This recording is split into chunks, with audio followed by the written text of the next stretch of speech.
नमस्कार विद्यार्थी मित्रांनो, MPSC MES 2023 संदर्भात आजच एक अपडेट आलेली आहे रिगार्डिंग रिटोटलिंग।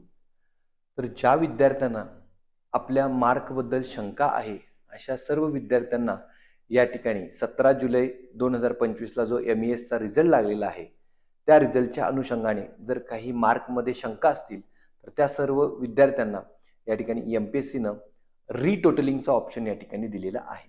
दोन प्रकारचे शब्द आहेत मित्रांनो, एक आहे रिटोटलिंग आणि एक आहे रिइव्हॅल्युएशन। तर तुमचं रिइव्हॅल्युएशन म्हणजे फेर मूल्यांकन MPSC करत नाही, म्हणजे तुमचा पेपर परत एकदा चेक होणार नाही, पण जे तुमचे क्वेश्चन वाईज मार्क दिलेले आहेत, क्वेश्चन नंबर 1 ला एवढे, क्वेश्चन नंबर 2 एवढे, क्वेश्चन 3 ला एवढे, त्याचं रिटोटलिंग जर करायचं असेल तर ते रिटोटलिंग सुद्धा या ठिकाणी तुम्हाला करता येईल।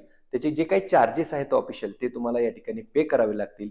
MPSC न तुम्हाला 10 दिवस दिलेले आहेत, अगदी 3 ऑगस्ट 2025 या तारखेच्या रात्री 11:49 आत तुम्हाला हा फॉर्म भरायचा आहे।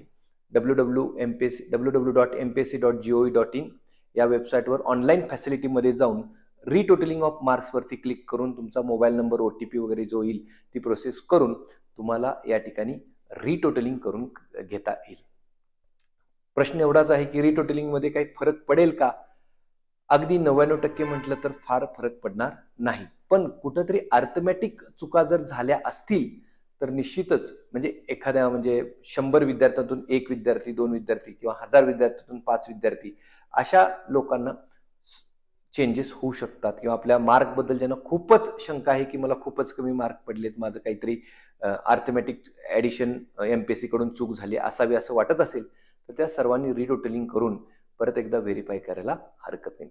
दॅट्स इट मित्रांनो, ऑल दी बेस्ट, थँक्यू।